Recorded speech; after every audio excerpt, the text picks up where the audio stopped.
వేకువ వాక్యము ఇది దైవ వాక్యము. వేకువ వాక్యము ఇది దైవ వాక్యము. వేకువ వాక్యము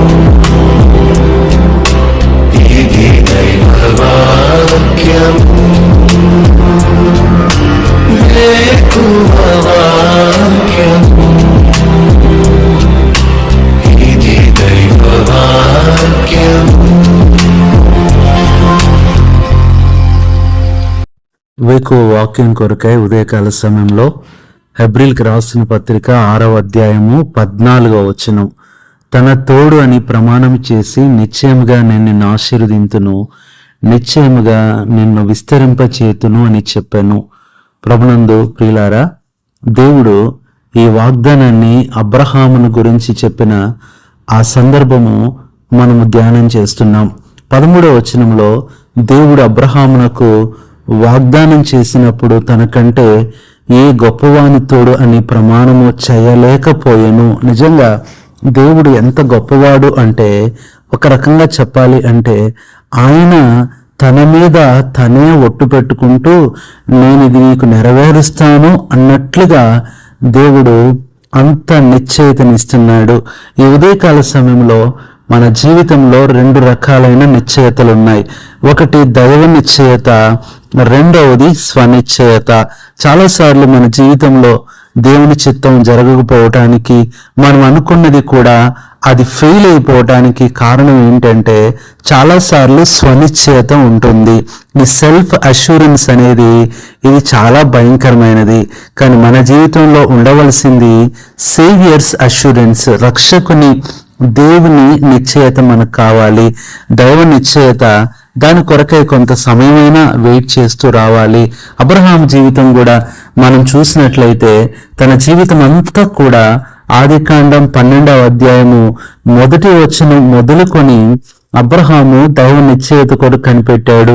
తను ఎక్కడికి వెళ్ళాలో, తను ఏం చేయాలో, ఎక్కడ నివసించాలో, ఆ ప్రజలెవరో, ఆ భాష ఏంటో, ఆ ప్రాంతం ఎలాంటిదో, అక్కడ పద్ధతులు ఎలా ఉంటాయో, ఇవన్నీ కూడా నిశ్చయించుకొని బయలుదేరలేదు. కానీ నిశ్చయత అది దేవునికి వదిలేశాడు. దైవ నిశ్చయతే తన నిశ్చయత అనుకున్నాడు. దైవ సంకల్పమే తన సంకల్పం అనుకున్నాడు. ఈ ఉదయకాలము దైవ నిశ్చయత కోసం నువ్వు ఎదురు చూడగలుగుతున్నావా? నీ కొరకైన దైవ నిశ్చయత అది నీ మేలు కొరకే. మనము నిన్నటి కొరకు, ఈ రోజు కొరకు, రేపు కొరకు మాత్రమే నిశ్చయించుకొని ఏదైనా సిద్ధపరచుకొని ఆలోచించుకుంటాం. కానీ దేవుడు నీ జీవితము దినము చివరి వరకు కూడా నీకు ఇవ్వాలని ఆశపడుతూ ఉంటాడు. అందుకని ఆదికాండము 15:16లో కూడా మనం చూస్తే దేవుడు చెప్తూ వచ్చాడు, ఇశ్రాయేలు గురించి చెప్తూ, ఆ 4వ తరం వారు ఇక్కడికి నిశ్చయముగా వస్తారని చెప్పాడు. అది జరిగింది. నిశ్చయత అనే మాటకి ఇక్కడ అర్థం ఏంటంటే, దేవుడు తప్పనిసరిగా ఆయన చేస్తాడు. ఎందుకంటే ఆయన గొప్ప దేవుడు, ఆయన మాట తప్పని దేవుడు. అంతేకాదు 16:10 ఆదికాండంలో నీ సంతానమును విచ్చరింపచేస్తాను అంటున్నాడు. 17:19లో కూడా నిశ్చయంగా నీకు కుమారుణ్ణి ఇస్తాను అంటున్నాడు. నిజంగా ప్రియులారా, ఇదేనా నీ జీవితంలో ఏది జరగట్లేదో, ఏది అవ్వట్లేదో, ఇంకా బాధతోనే ఉన్నావు, ఇంకా వ్యాధితోనే ఉన్నావు, ఇంకా సమస్యతోనే ఉంటున్నావు, ఇంకా నీ మనసులో ఎక్కడో తెలియని భయము, లోటు, ఇన్ని దినాలు ఇన్ని పరిస్థితులు వచ్చినప్పుడు కూడా ఇంకా పోవట్లేదు. ఆ దిగులు, కనపడని ఆ అసమాధానం గురించే దేవుడు ఉదయం నీతో మాట్లాడుతున్నాడు. నిశ్చయముగా దేవుడు నీకు సహాయం చేస్తాడు. అన్ని సంవత్సరాలుగా ఎదురు చూస్తున్న అబ్రహాము, శారా అనే దంపతుల దగ్గరికి ఆదికాండం 18:10లో వచ్చిన దేవుడు అక్కడ అంటున్నాడు, అందుకైనా మీదటికి ఈ కాలమున నీ వద్దకు నిశ్చయముగా మరలా వచ్చేదను అంటాడు. నిజంగా దేవుని యొక్క నిశ్చయత ఎంత గొప్పదో దాని కొరకు ఎదురు చూడు. ఒకవేళ మానవులు నీ గురించి ఎన్నో నిశ్చయించవచ్చు, నీ జీవితం అలా చేయాలని, నిన్ను ఇబ్బంది పెట్టాలని, నిన్ను బాధ పెట్టాలని వారు ప్రణాళికలు చేసుకోవచ్చు. మనుషులను కూడా నీ కొరకై వారు ఏర్పాటు చేయొచ్చు, ఎన్నో చేయొచ్చు. అలాంటి పరిస్థితులు నీ దగ్గర వరకు రాగలవేమో కానీ నిన్ను ముట్టలేవు. ఎందుకంటే దైవ నిశ్చయతలో నువ్వు ఉన్నావు. నీ జీవితము, నీ పని, నీ ఉద్యోగము, నీ చదువు, నీ కుటుంబము, నీ భవిష్యత్తు, నీ సేవంతా కూడా దైవ నిశ్చయితలో ఉంటే ఎవరు నిన్ను ఏం చేయగలరు? ప్రియ సహోదరుడా, సహోదరి, అందుకని ఇక్కడ మనం చూసినట్లయితే దేవుడు అబ్రహాము విషయమైన ఈ 7 అంతల నిశ్చయత దేవుడు నీకు కూడా ఇస్తున్నాడు. ఆదికాండం 18:18 అబ్రహాము నిశ్చయముగా బలము గల గొప్ప జనమగును. ఇప్పుడు బలహీనంగా ఉన్నావేమో, అందరూ నీ మీదకి లేస్తున్నారేమో, చాలా ఒంటరి పరిస్థితిలో ఉంటున్నావేమో, కృంగిపోయావేమో, ఇంట్లో అంతమంది ఉన్నా నిన్ను ఒంటరిగా అనే ఆ భావంతో నిన్ను చూస్తున్నారేమో, నువ్వు బలహీనుడు అయినప్పటికీ, నువ్వు ఒంటరివాడు అయినప్పటికీ దైవ నిశ్చయతలో మొట్టమొదటిది నిన్ను బలవంతుడిగా చేయాలని. నీకు కావలసిన బలం అది ఏదైనా ఇస్తాడు. అది శరీర బలమా, మానసిక బలమా, ఆర్థిక బలమా, ఆత్మీయ బలమా, ఏదైనా కూడా దేవుడు నీకు ఇవ్వగలడు. అందుకని ఇది దైవ నిశ్చయతలో మొట్టమొదటి భాగము మాట. బలము విషయమైన నిశ్చయత ఆయన తప్పకుండా దేవుడు నీకు ఇచ్చేవాడుగా ఉంటున్నాడు. రెండవది చూస్తే 2వ రాజుల గ్రంథం 8వ అధ్యాయము 10వ వచనములో నిశ్చయముగా నీకు స్వస్థత కలగవచ్చునని చెప్పుము. రెండవది స్వస్థత విషయమైన నిశ్చయత. నీ వ్యాధులు, బాధలు చూసి భయపడుతున్నావేమో. వ్యాధి వలన కలిగే బలహీనత కొంచెమైతే దాని వలన వచ్చే భయం వలన కలిగే బలహీనత మరెక్కువగా ఉంటుంది. కాబట్టి దేవుని వాగ్దానము, నిశ్చయత అనేది నిన్ను ధైర్యపరిచేదిగా, బలపరిచేదిగా ఉంటుంది. రెండవది నిశ్చయముగా నీకు స్వస్థతను దేవుడు ఇవ్వాలని ఆశపడుతున్నాడు. నువ్వు భయపడొద్దు, నువ్వు దిగులు పడవద్దు. అంత మాత్రమే కాదు, మూడవదిగా ఇర్మీయా గ్రంథం 15:11 అందుకు యెహోవా నిశ్చయముగా నీకు మేలు చేయవలనని నిన్ను బలపరుచున్నాను. మూడవది నిశ్చయమైన మేలు.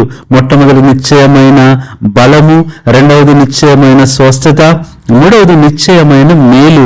నీకు మేలు చేయాలని దేవుడే నిశ్చయించుకుంటే ఎవరు నీకు కీడు చేయగలరు? ఆ కీడు ఎలా నీ మీదకి రాగలదు? ఈ ఉదయకాలం ప్రియ సహోదరి, సహోదరుడా, ఏ జీవితం, ఏ పరిస్థితి, నువ్వు ఎలాంటి అనుభవంలో ఉన్నప్పటికీ కూడా దైవ నిశ్చయత కిందికి రా. ఇంకా స్వనిశ్చయత, మానవ నిశ్చయత ఉంటే దాన్ని తీసివేసుకో. అంత మాత్రమే కాదు, 4వది చూసినట్లయితే కీర్తన 58:11 కావున నిశ్చయముగా నీతిమంతులకు ఫలము కలుగునంటున్నాడు. ప్రియులారా, నిశ్చయముగా నీతిమంతులకు ఫలము కలుగును. ఇది మరి 4వదిగా మనం చూస్తున్నాము. నిశ్చయముగా నీకు బలమిస్తానన్న దేవుడు, నిశ్చయముగా నీకు స్వస్థత ఇస్తానన్న దేవుడు.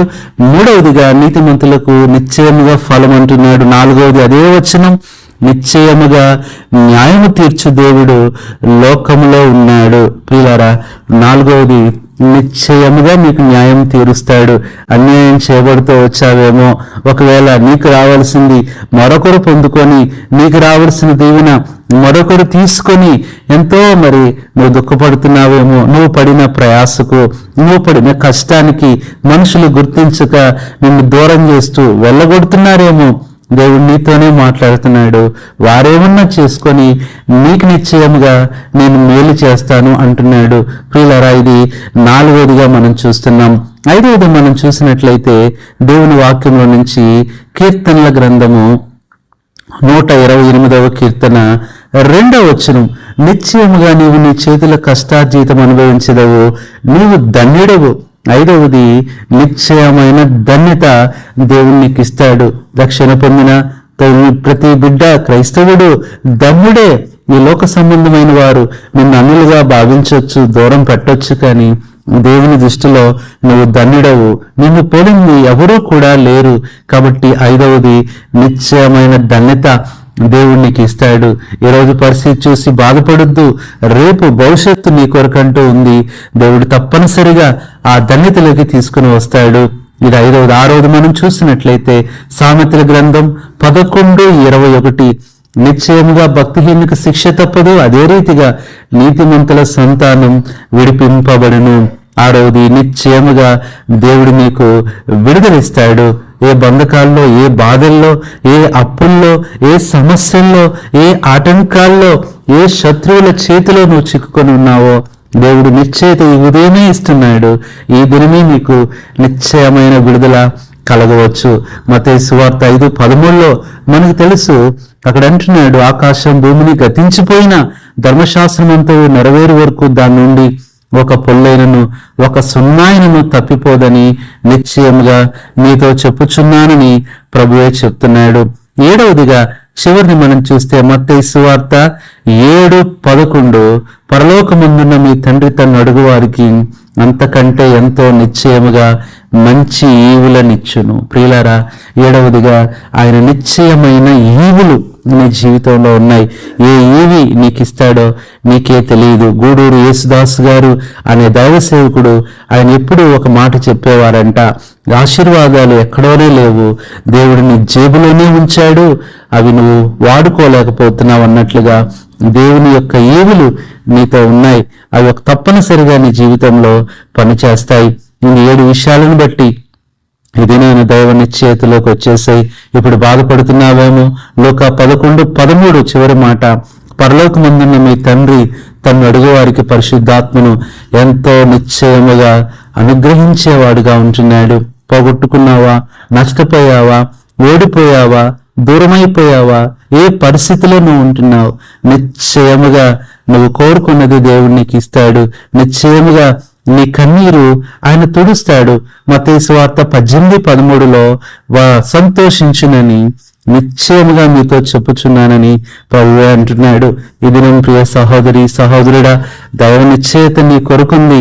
దాని గురించి నువ్వు సంతోషించాలి. కానీ ఇప్పుడున్న పరిస్థితిని చూసి దిగులు పడొద్దు, బాధపడొద్దు, ఏమాత్రం కూడా నువ్వు వేదన చెందొద్దు. దేవుడే సహాయం చేస్తాడు. చిన్నప్పుడే ఆ పిల్లలకు, పక్షి పిల్లలకు అవి ఎగరటం రాదు, తల్లి మీద ఆధారపడతాయి. కానీ కొన్ని దినాలైన తర్వాత వాటికి ఎగరగలిగే శక్తి వస్తుంది.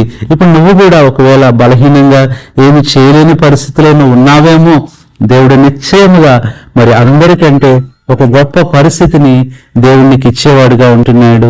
నీకు తోడుగా ఉంటాడు, నీకు సహాయం చేస్తాడు. దిగులు పడొద్దు, బాధపడొద్దు, ప్రభునందు విశ్వాసం ఉంచు, ఆయన వైపు చూడు. నిశ్చయముగా నీ భవిష్యత్తును ప్రార్థనలో మోకాళ్ళ మీద చూడు, నువ్వు ఆనందిస్తావు. ప్రభు నిశ్చయముగా అలాంటి కృపను నీకు దయచేయనుగాక.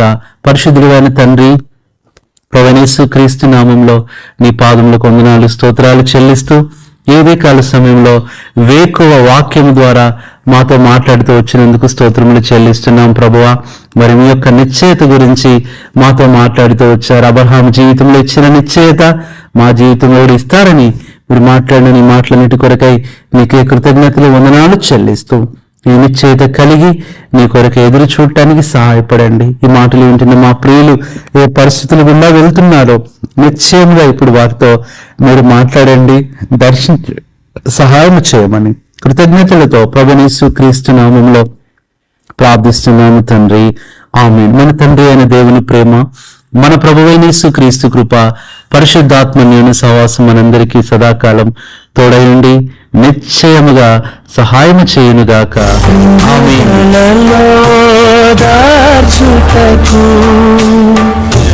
నీతినంతటిని తుడుచుటకు దినమంతా సిద్ధపరచుటకు దైవ చిత్తం గ్రహించుటకు